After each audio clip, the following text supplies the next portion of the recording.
Hello, everybody. We were on the topic of the introduction of the Bhagavad Gita, and we saw that Arjun was picked by Bhagwan to give this knowledge to because he was a role model at that time. If he would have understood the knowledge and followed it, there would have been many people following in his footsteps. And that's why he was like a leader. So that's why he was chosen. And the essence, the final result of Bhagavad Gita is moksha, which has got two aspects to it. Paramananda Prapti, the attainment of the supreme bliss, and cessation of all sorrows. How can we say that this is guaranteed? Yes, it is guaranteed because the words are spoken by Bhagavan. And I told you, Bhagavan, possessor of the six wealths, 100% of the time, 100% quantity, and 100% time. Aishwarya, Yasha, Dharma, Shri, Vairagya, and Jnana.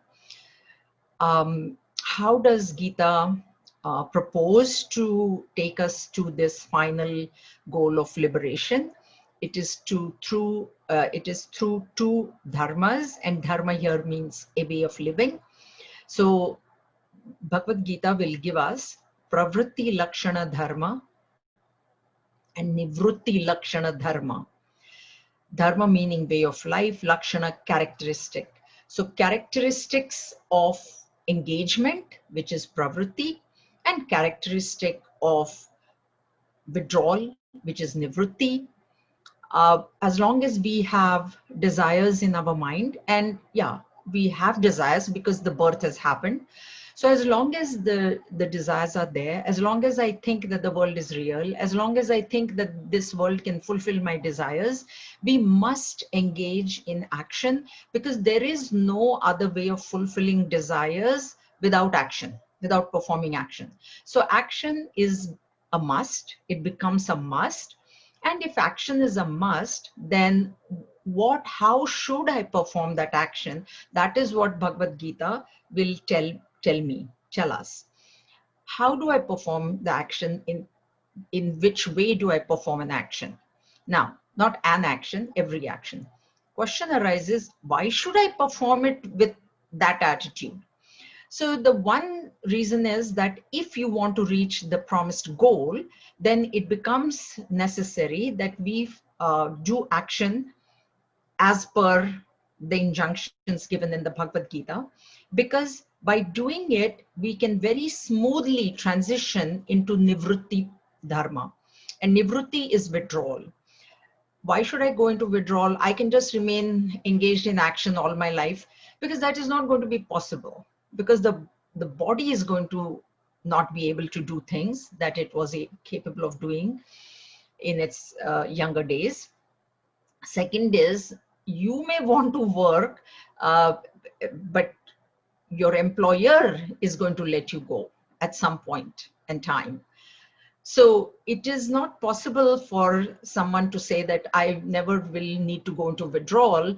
I can just keep acting all my life. That is not going to be possible.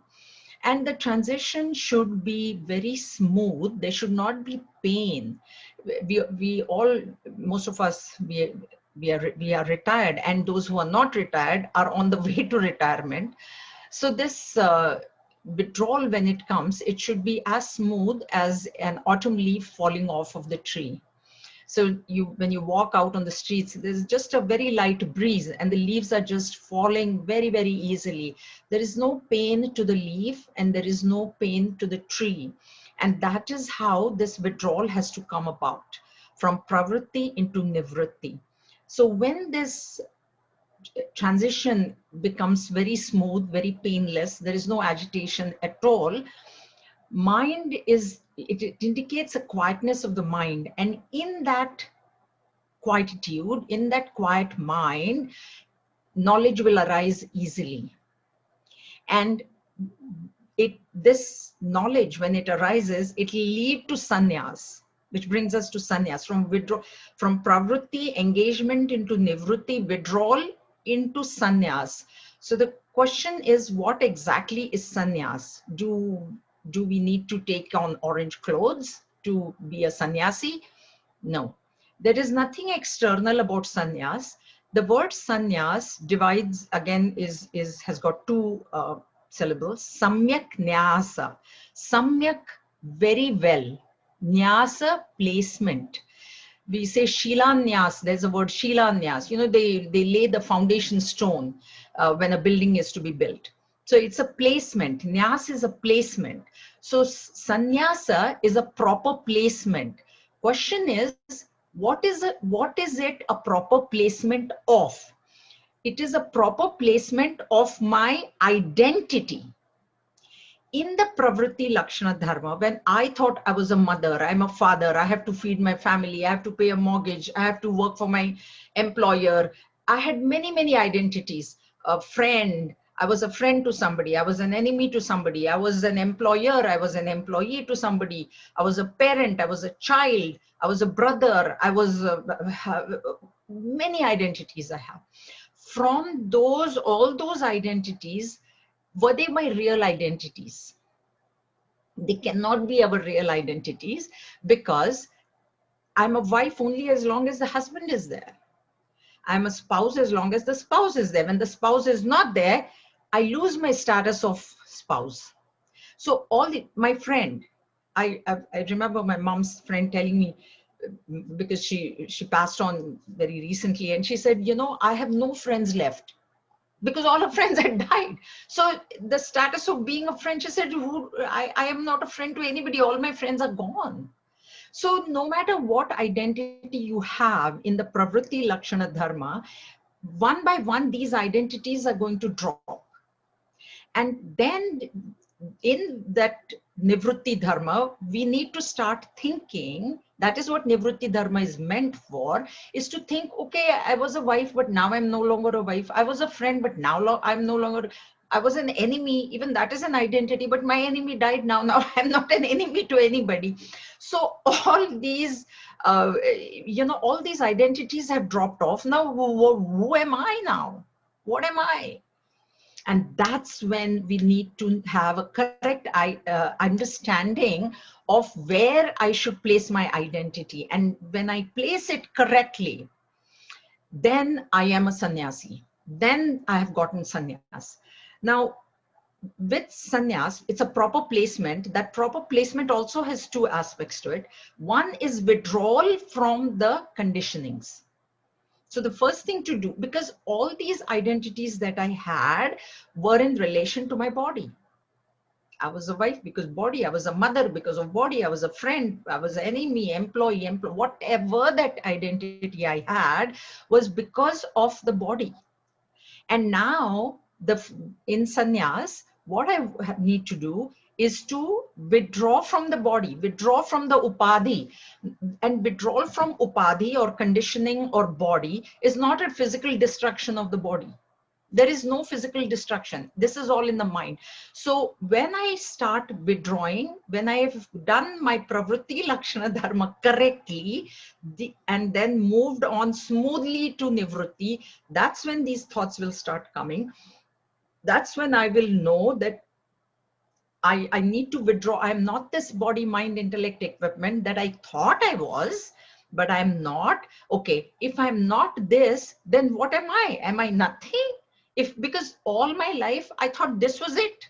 This equipment was it. I'm the body, mind, intellect, whatever. And now what am I? So that correct placement, who am I, is that Satchitananda Brahma. So the correct placement is that. That is our correct identity. That is our true identity. That is our permanent identity. That identity will never change. All these other identities are going to change someday or other. I'm a child till my parents are alive. Then I'm no longer a child. I'm no longer a daughter to anybody when there are no parents, right? Daughter-in-law, as long as the parents-in-law are there. Once they are gone, no daughter-in-law. Identity gone. So this is what sannyas is. So it is not external robes. People do take external, we see in the mission itself, but they are now on that path alone. But for us householders, we have to have sannyas in the mind, because we cannot leave our household and go. We need not. There is no need also. So withdrawal from the conditionings, and then placing the identity in the correct place, nyasa, place it in God, Brahman, Bhagavan. So that is called as sannyas.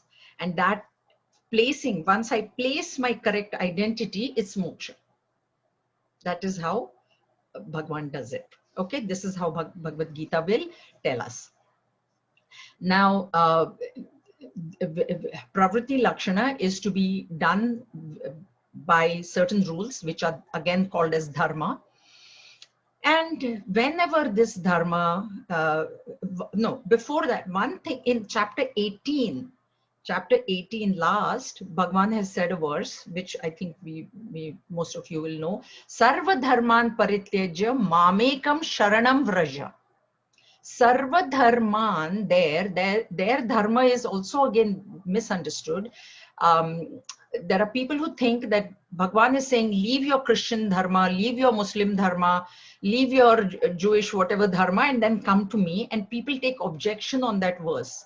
But that is a totally misunderstood verse. There, what Bhagavan is saying, that is the definition of sannyas.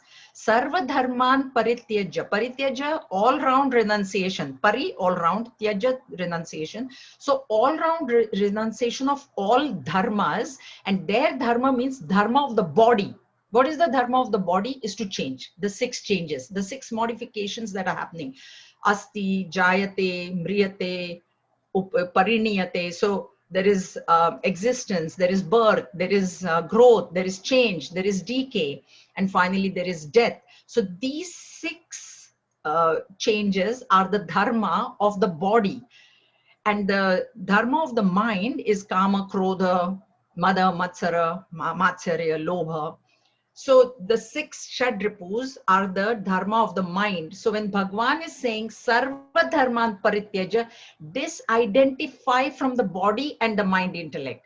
And mamekam come to me. There it is from the highest, he's talking supreme reality. So he's not saying come surrender to Krishna.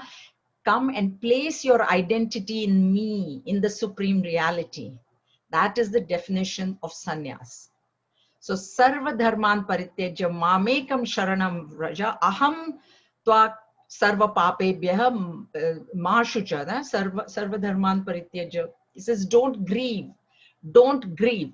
Once you place your correct identity, I will remove you from all the sorrows. He doesn't have to remove us from any sorrows. Once we place our identity in the correct place, there will be no sorrow. That is the complete cessation of sorrow. Okay? So that is what sannyas is. Now, when this dharma sometimes, dharma starts degrading in the sense dharma doesn't, but the faith of the people in dharma sometimes starts decreasing. And at that time, Bhagavan says, I take avatar. So in chapter 4, he will explain the reason for his avatar. Yada yada hi dharmasya glanir bhavati bharata. So whenever this dharma, this way of living, or the dharma which is of the body, when people start losing faith in that, dharma itself can never go anywhere, can never decrease, can never decay, can never get destroyed. It's like love, all these values will be there. But if I don't believe in that value and I don't follow that value, then that value is as good as not being there for me. If I don't have any compassion, kindness, love, then what is the point of that value? But that value is, nothing is happening to it by itself. And that is what Bhagavan means when he says yada yada hi dharmasya glanir bhavati bharata. So when dharma, when people, good people, start losing faith in the dharma, then I come to restore the faith. I don't have to restore dharma. There's nothing to restore because it has not fallen. But I come to restore faith. And then I kill all the bad elements, and that way faith is restored, that there is God and that he will come and help me. Okay, so this is the introduction. This is how we Now we enter into Gita, Bhagavad Gita proper, chapter 1, verse 1. Om Namo Bhagavate Vasudevaya. Om Shri Krishna Paramatmane Namaha. Atha Prathamodhyayah. Dhritarashtra Uvacha. Dharma Kshetre Kurukshetre. Samaveta Yuyutsavaha. Mamaka Pandavaschaiva. Kimakurvata Sanjaya. Dhritarashtra said, "What did my people and also the sons of Pandu do when desirous of fighting? They assembled together on the holy plain of Kurukshetra, O Sanjaya." As you know, Dhritarashtra was blind, and Bhagwan Vedvyas actually offered him directly the divine eyes by which he could have seen the war, but he refused to take those, and he says, "Give it to my charioteer, Sanjay, who is very trustworthy. You give the divine eyes to Sanjay, and then Sanjay can tell me." Okay, fine. So Sanjay has the eyes and Dhritarashtra doesn't. This is the only one verse which has been assigned to Dhritarashtra. In the entire 700 verses, this is it. There is no more Dhritarashtra Uvacha in the entire text. So we have to understand this word Dhritarashtra before we go into anything. Dhrita comes from Dhriti, so firm. It has got two syllables again, Dhrita and Rashtra. So Dhrita, firm, Rashtra, nation. One who is very firmly attached to nation. That's the literal meaning of this word Dhritarashtra. Okay, so we might say, okay, Dhritarashtra is Dhritarashtra. Okay, so what has it got to me? One thing I will tell you, that when we study this Bhagavad Gita, please don't think that there is somewhere over there Krishna is standing or Krishna is sitting, Arjuna is standing or whatever, and Krishna is telling Arjuna, and then that's fine. No, you have to put yourself in Arjuna's position, not Krishna's, Arjuna's position, yourself, okay? So everything that Bhagwan is saying, please imagine it is to me, it is to me, it is to me, it is to, not to Arjuna. Because if I think it's, okay, so he's telling Arjuna, so what's it got to do with me? You will not get the full benefit of the text. It's a very, very potent and powerful text. It is said that you actually don't need 700 verses. You can take just one verse of the Bhagavad Gita and liberate yourself. So that is how powerful this text is. So don't take it very lightly. So Dhritarashtra, so I might think, okay, so it's Dhritarashtra was attached to his nation because he was attached to his crown and throne and everything. I don't even have a nation, so there is no question. So I am not like Dhritarashtra. He was I have no country to be attached to. No, Rashtra means body. So Dhritarashtra is referring to all of us. Anyone who is attached to his or her body is a Dhritarashtra. Point number one. Okay. Second thing, Dhritarashtra was blind, right? Physically, he was blind. So what is the meaning of blind? Means I cannot see color and form. Ignorance. Dhritarashtra represents ignorance. He's a representation of ignorance in this. Every character will represent something. So Dhritarashtra represents ignorance. And then he was married to Gandhari. Gandhari could actually see, but she chose not to see. She tied a bandage around her eyes, and when her marriage was arranged with this blind king, she chose not to see. So Gandhari represents the mind. Subjective. Understand this subjectively. Don't think Dhritarashtra is somebody else and he was attached and he was blind. What is got? No. Everything is got to do with me. First of all, I'm attached to, so I am myself Dhritarashtra. Dhritarashtra representing ignorance. The Gandhari is my mind. Why? Because the mind can see, yet she chose not to see. Dhritarashtra at least was born blind. He had no choice. Gandhari had a choice, but she didn't. She didn't take the choice. That is the mind. Now the mind is getting married to ignorance. Means what? Means mind is ignorant. What will happen when marriage happens between mind, who has chosen not to see, who has chosen to be ignorant, marrying ignorance? 100 dark forces are born, the Kauravas, within us, nothing outside, within me. Okay, there are 5 good forces, 5 Pandavas, 5 virtues, which are waging a battle against the dark forces. Okay, within me, there's a battle within me. There's nothing outside. There's nothing outside. It's just within me. And now, who will win? 100 dark forces are there, 5 virtues are there. Who will win? 5 virtues will win. Why? Because the charioteer is Bhagwan Shri Krishna. So if I make my charioteer, if you look at the picture, he is holding the reins. Look at the picture. Bhagwan is holding the reins of the horses, which are the sense organs. So if I leave my reins with my intellect, if I let my intellect, Bhagwan represents intellect. If I have the mind under the control of my intellect, means if I surrender, if the 5 virtues, they surrender to Bhagwan, so they win. So there may be 100 dark forces and only 5 virtues, but there is surrender to Bhagwan. Remember 18. Anything you do in this world, that one has to always be there with you, you will win. And who is the onlooker? Sanjay onlooks. And who is Sanjay? It's me again. Is the witness principle within me. So this Dhritarashtra, it should be understood like that, the word.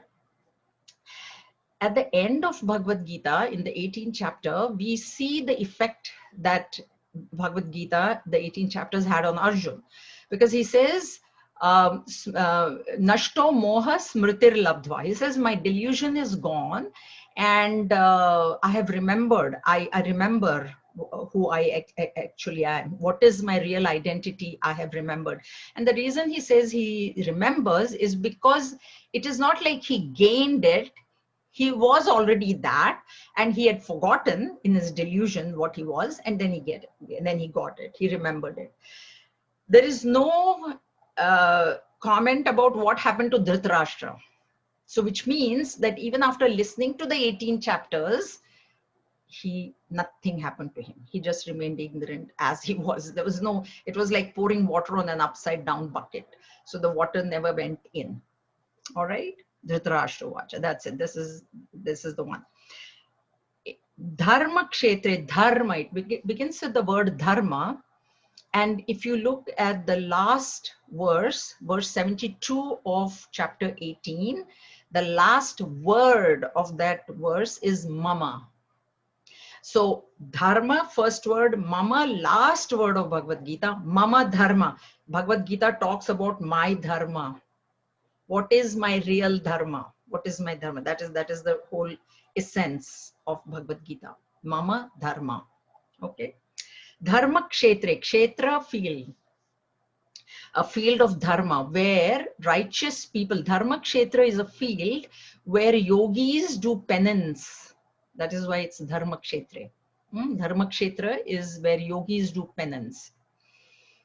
Dharma kshetre, it's a field, Kurukshetre, in the field of Kurukshetra, because the war was going on, that area was known as Kurukshetra. So in that war, in that field, Samaveta, Yutsava, Samaveta, they've gathered together. Okay. Now, okay, so they've gathered together, Yutsava. Now, Mamaka Pandavaschaiva. Mamaka, see this word Mamaka is very important. My sons and Pandavas. My sons.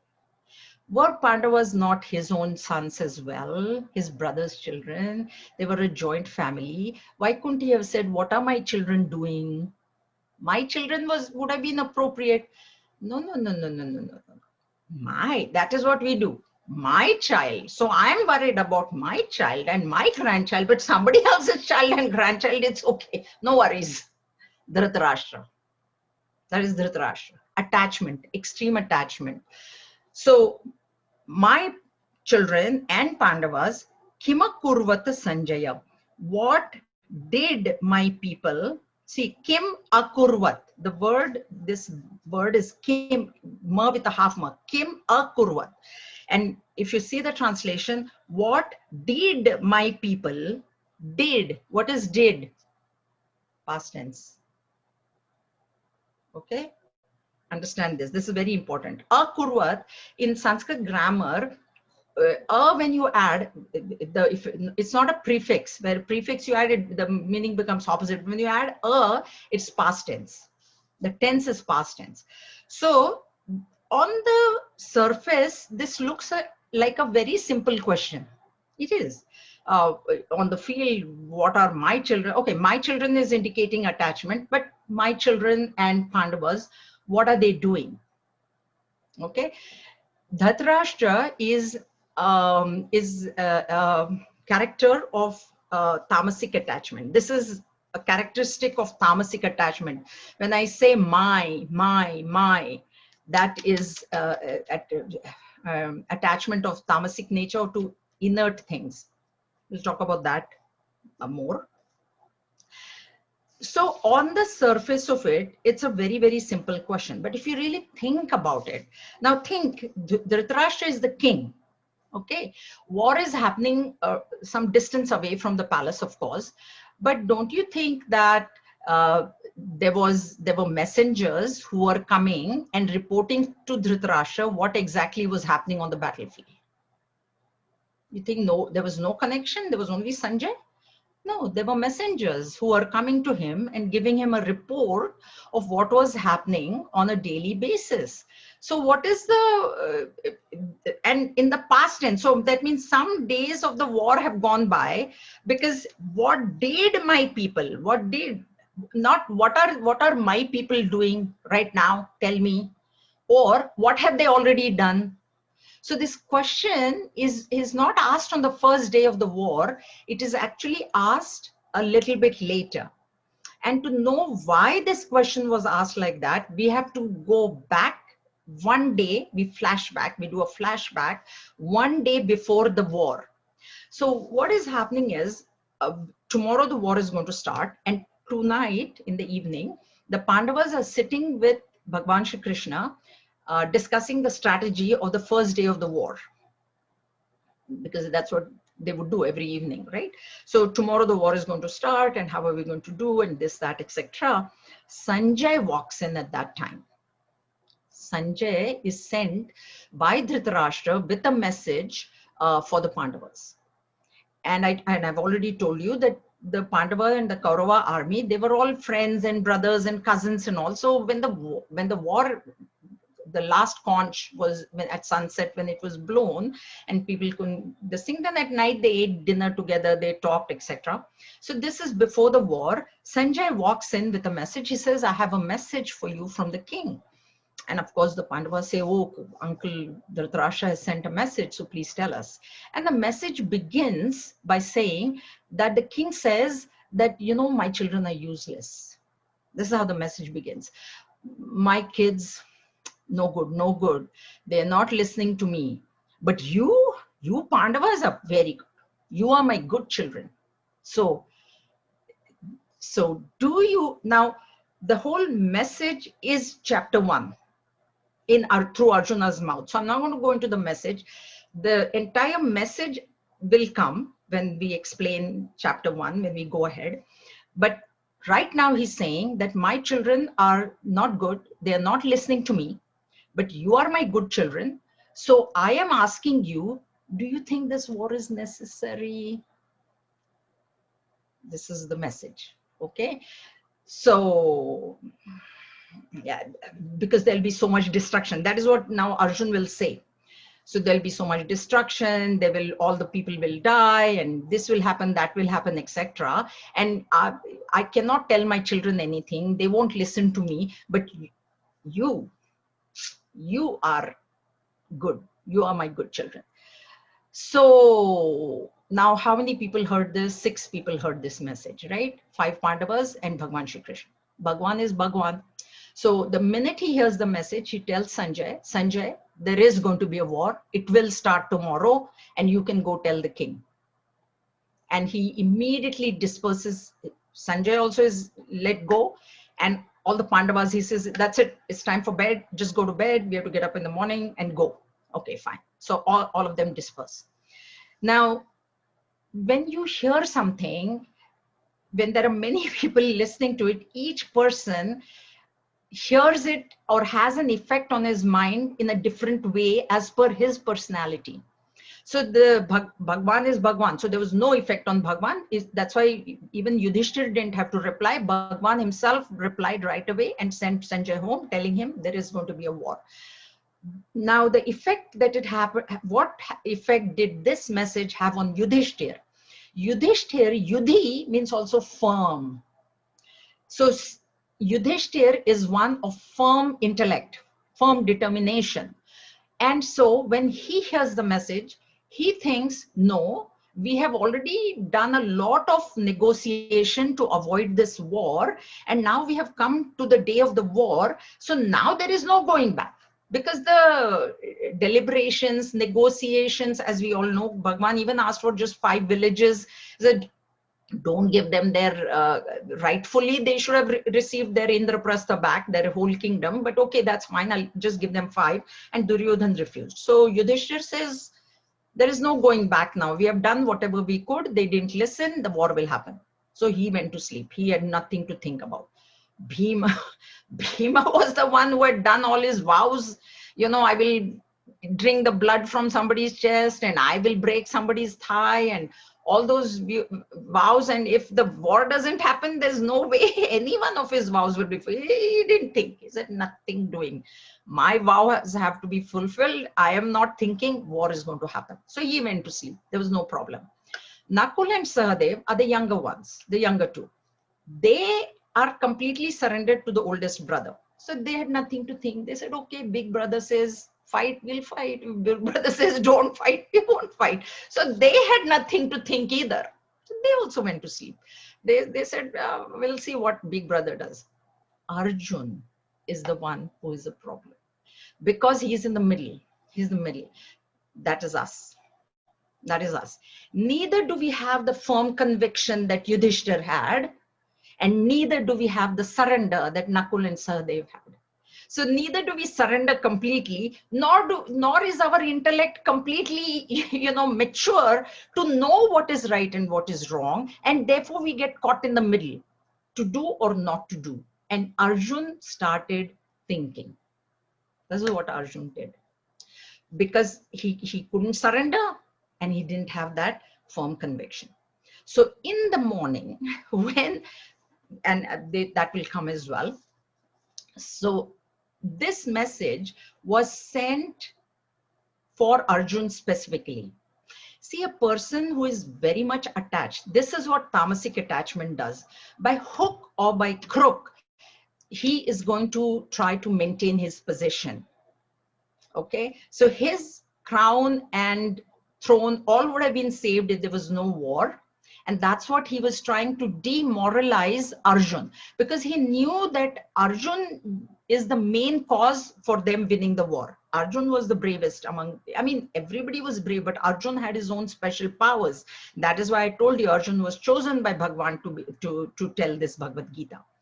So the message was to demoralize Arjun, and next day morning, the war was delayed by 3 hours. And the first 9 days, the Kauravas were winning. Because Bhishma Pitama had, as I told you, he had promised to kill 10,000 Pandava soldiers every day, and he was keeping his promise. And the Pandava army was losing the first 9 days, because of which Dhritarashtra thought that his message of demoralizing Arjun had worked, and therefore the Kaurava army was winning for the first 9 days. So for the first 9 days, he didn't even bother to ask Sanjay what is going on. He was not worried. He was not worried. They were winning. So where is the question to worry, right? But something suddenly happened on the 10th day. That's what I told you. On the 10th day, Bhishma fell. When the messenger brought him the news that Bhishma is now out of the war, Dhritarashtra started worrying. So the real import of this, and on the 10th day, he asked Sanjay, what did my people, it is not what did my people do, Or what is the, because he was getting reports, so many soldiers died, so many chariots destroyed, so many horses destroyed, elephants destroyed, this one died, that one died. All those statistics he was getting on a daily basis. And he was very happy with those statistics for the first 9 days, because it was all Kauravas were winning, Kauravas were winning. It was all more destruction to the Pandava army. So he was not worried. But when Bhishma fell, and he knew that as long as Bhishma was there, that is true, that as long as Bhishma would have been there, Kaurava army would not have been defeated.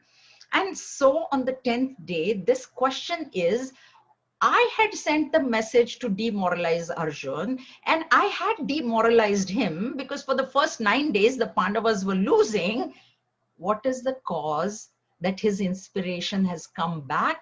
And what is the cause that Bhishma has fallen? Because there's no way Bhishma could have been. He was Ichamarani. His death was dependent on him.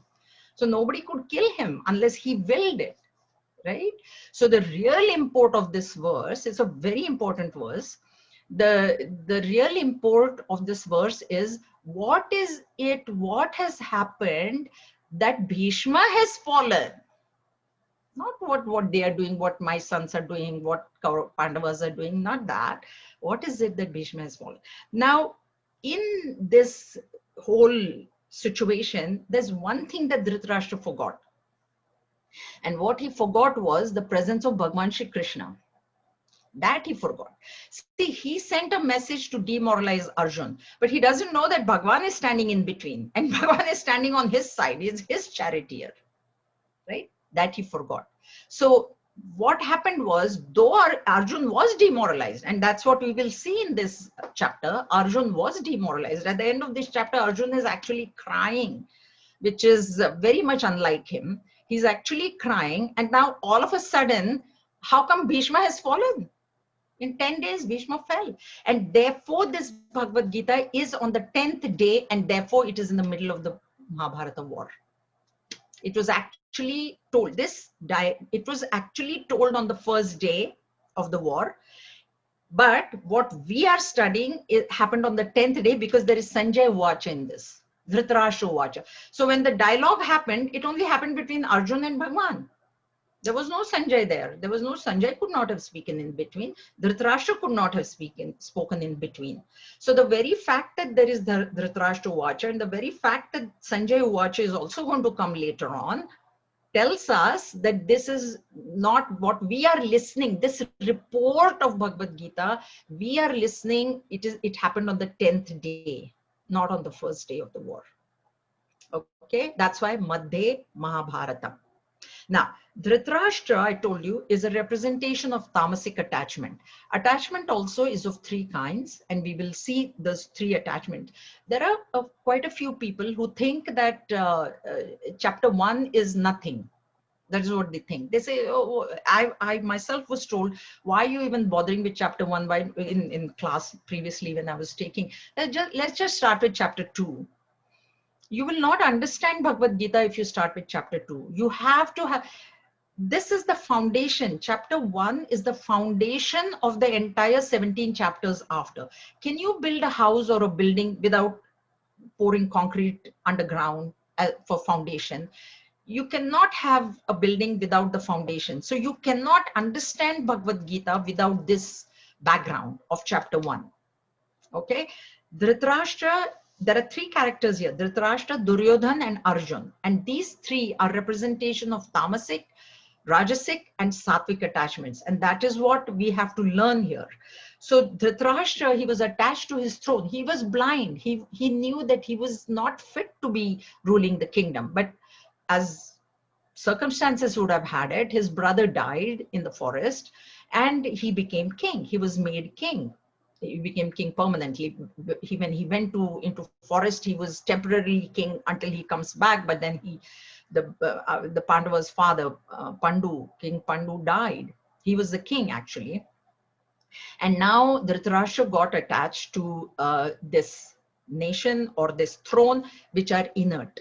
So when we get attached to inert objects, it is tamasic attachment, because inert is tamasic. And not only that he was attached to his throne and his position as king, he was extremely attached to his son. And when we get attached, that much extreme attachment, then to maintain that, we will do anything. And that's what he did. He was very cunning. He was very, very intelligent. So it's just because he was blind, he was also prince, he was also trained properly, everything. He was very strong. At the end, he actually tries to crush Bhima in his hug. So he was that strong also. But because of the blindness, they said the niti, there is a code of conduct. The king you cannot have a king who is blind for a kingdom. And that was the reason that he was not made king. But when he became king, he got extremely attached. He was very attached to his son, even though he knew that Duryodhan was younger than Yudhishthir. And Yudhishthir was the correct king. He would have been and his father was king. So Yudhishthir was in line, next in line. He wanted Duryodhan to be the king. And that is why he would leave no stone unturned to demoralize the Pandavas and to win the war. And that is why he does that. It's it's like my children. It's not a correct, his correct feelings. But this is how because he knew he could play with Arjun, because he knew Arjun was Sattvic. And that's what happens to Arjun. Arjun, later on we will see, he gets caught up in Sattvic attachment. And when we get caught up in attachment, we lose our potential. So tamasic person who is attached, has tamasic attachment, will do anything, even wrong things, for that attachment. Okay, and then we'll see Duryodhan, and then we'll see Arjun. So this verse is extremely important because we have to know this background. This is the background of this verse. And then this is the end of Dhritarashtra Vacha. So do you have any questions, or shall I go one more verse? Or are there any questions? Yeah, Jean, it's coincide. Quick question. For the tamasic attachment that Dhritarashtra has, I was under the impression that attachment to people is usually sattvic. So why would his attachment to Duryodhana be tamasic in that regard? No, he was attached to people, yeah, Duryodhan, but he was attached to his throne and kingdom, tamasic. And then because of that, because he was attached to the throne, he didn't want to give it to anybody else. He wanted only his son to have it, which was wrong. Though his son was not worthy of it, he was not also, Duryodhan was not worthy. Duryodhan was younger also. So if Duryodhan would have been older than Yudhishthir, then there was some basis. So that tamasic attachment leads to this wrong thinking, incorrect thinking it is. And so the takeaway for grahasthas, we need to reduce our, what is attachment? Okay, let's take a few moments. Attachment is when I think that I cannot live without it. That is, what is attachment? Attachment is not like all of the things that I'm attached to, I'm carrying on my shoulders. Like Gurudev said, thank God we're not carrying children on one shoulder, house on another, one bank balance in my hands. I'm not attached physically, but in my mind, I have the feeling that, oh my God, what if my mutual funds go down? Then how will I survive? What if something happens to my child, my grandchild? Then what will happen to me? And that is what attachment is. So, if Yudhishthir would have been king, he would have treated Dhritarashtra with utmost respect, right? Older uncle, he would have, but Dhritarashtra cannot think also like that because of the attachment. That is what attachment does. Your thinking goes in wrong directions. It takes you on the wrong path. Any other questions? No? Sanjaya Uvacha Drishtva tu Pandavanīkam Vyudham Duryodhanastada Acharyam Upasangamya Raja Vachanam Abravīt. Sanjay said, having seen the army of the Pandavas drawn up in battle array, King Duryodhan then approached his teacher Drona and spoke these words. So Sanjay is now Sanjay has understood the import of the verse 1. Why has Bhishma fallen? Okay, Sanjay is very intelligent character and extremely devoted to the Pandavas. His affections were towards Pandavas only and very devoted to Bhagwan Shri Krishna. So he understood what this means because this is happening on the 10th day. Why did the divine vision was given to him on the first day? Before the war started, only Bhagwan Vedvyas had come and given the eyes. So why not ask that day only what was happening? Now why you are asking? That means you are asking why Bhishma has fallen. You and Sanjay only had taken the message, so that also Sanjay knew that he tried to demoralize Arjun. He tried that and he thought he succeeded because for the first 9 days they were winning the war. And then on the 10th day when this happened, now suddenly he got shocked and now he's asking. So Sanjay knows. So Sanjay is now answering the question, why has Bhishma fallen? So he says, you know what Duryodhan did? This is what is the import of this verse now. On the first day, you want to hear what Duryodhan did? Drishtva tu Pandavanikam. Now, this verse is addressed to Dronacharya. Dronacharya is their guru. And when the statement starts with Drishtva, Drishtva is the verb here. Okay? When a statement starts with Drishtva, with a verb, it is a command. It is not a statement anymore. Look, see. Was not Dronacharya aware of who was standing in front of him? Were they not all aware who is fighting on the Pandava side, who is fighting on the Kaurav? Everybody was aware of everything. What is the point in you opening your mouth when it's not required? It's not your place. It was not Duryodhan's place to open his mouth because the commanding officer was Bhishma. He was standing there.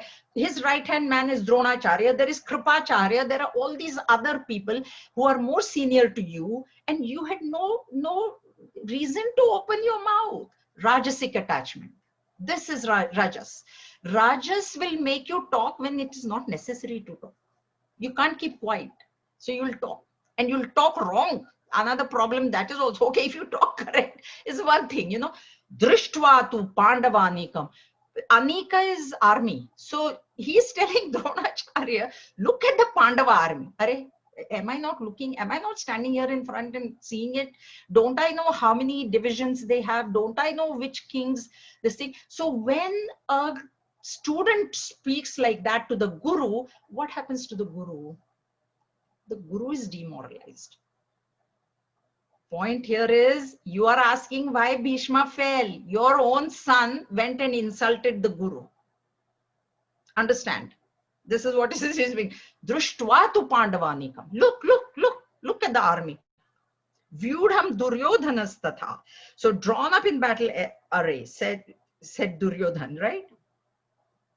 Acharyam upasangamya Raja Vachanam Abravit. So Acharya upasangam, going near the Acharya. That's why we know that this verse is addressed to Dronacharya. Who is the Acharya here? Dronacharya is their Acharya, was their teacher. He had taught both Kauravas and Pandavas. Raja Vachanam Abravit. Raja, Duryodhan is calling as Raja, saying these are the Vachana, these are the statements that your son has said to this Acharya Dronacharya. What? Drishtva, look, which Dronacharya was already looking at. So what was the point? There was no point. Then is what? There's no point in Duryodhan talking. That's the thing. Rajas. He was attached to power. Rajasic attachment is to prestige and power. He was not worried about sitting on the throne because he knew as long as my father is on the throne, I can do whatever that I want because my father is very much attached to me. So he will just keep quiet. No matter what I do, he's going to keep quiet. Okay. Pashaitam Panduputranam Acharya Mahatim Chamum Vyudham Drupada Putrena Tava Shishena Dhimata. Another insult. Behold, O teacher. Again, behold, starting with a verb. It's a command. He's commanding his teacher. How does the teacher feel? And he's speaking loudly. So there are people standing. So everybody is hearing this. Bhishma is also hearing. Everybody, they were standing close by, right? Because the armies are standing in front of each other now. Behold, O teacher, this mighty army. Arey Baba, are you scaring your own people? Look at that mighty army. He, how you can talk? Mighty army of the sons of Pandu, arrayed by the son of Drupada, thy wise disciple. This is a taunt. Thy wise disciple is a taunt. So there is a huge story again here. Drupada, the son of Drupada, and I'll tell you the story next time. Son of Drupada was born. His birth was only to kill Dronacharya. Drupada's son, so Draupadi's brother. And I told you Draupadi's brother, who is Drupada's son, Drishtadyumna his name was, and he was the commanding officer of the Pandavas. So he was standing there as well, okay? And he was also a disciple of Dronacharya, thy wise disciple. And his birth, the whole purpose of his birth was to kill Dronacharya. Now, there is one person standing here, and now you're pointing up, and everybody knows this. So Duryodhana is saying, look, that person whose birth was to kill you is standing in front of you. How does the person, even if he's not, first of all, he's his teacher, he's not talking correctly to the teacher. So the teacher is feeling insulted. The teacher is feeling demoralized. Now he's downright frightening the teacher that, the one who's standing over there is meant to kill you. How will it happen? Why has Bhishma fallen? Because your son has spoken these words, these kind of words. And where are these words coming out of? Out of Rajasic attachment. So that is what we'll see next time, the story of why this was. Any questions? Okay. So Jayaji, yes. I wanted to ask, how did Drishtadyumna become the pupil of Dronacharya? Because that time, when they were younger boys, Drupada, everybody went to Dronacharya was the leading teacher in those days. So all the kings wanted their side. The Eklavya also went to him. His name was very famous. Dronacharya was extremely famous. There's a story why, and that also I'll tell you next time. He was very, very talented, Dronacharya. But see, with him also what happened was, because he was too much attached to his son, that became his downfall. So this attachment is what will pull you down. And that's Arjun, same reason, but attachment is 3 types. So Arjun's attachment was Sattvic, Duryodhan's was Rajasic, because of which is making him speak. We will see that. When does Arjun open his mouth? When did Duryodhan open his mouth, and when did Arjun speak for the first time? There also there is a difference. So that is what it will do. But no matter what attachment it is, it will bring you down. But Arjun's attachment is like a brick is softer than stone. So Arjun's Sattvic attachment made him surrender to Bhagwan, which was the right thing. So Sattvic attachment will make you surrender. And Rajasic and Tamasic they will not surrender. It's too much ego. So that's why all attachments are bad, but better to have Sattvic attachment than Rajasic and Tamasic attachments. Thank you. Okay. All right. So we'll close for today.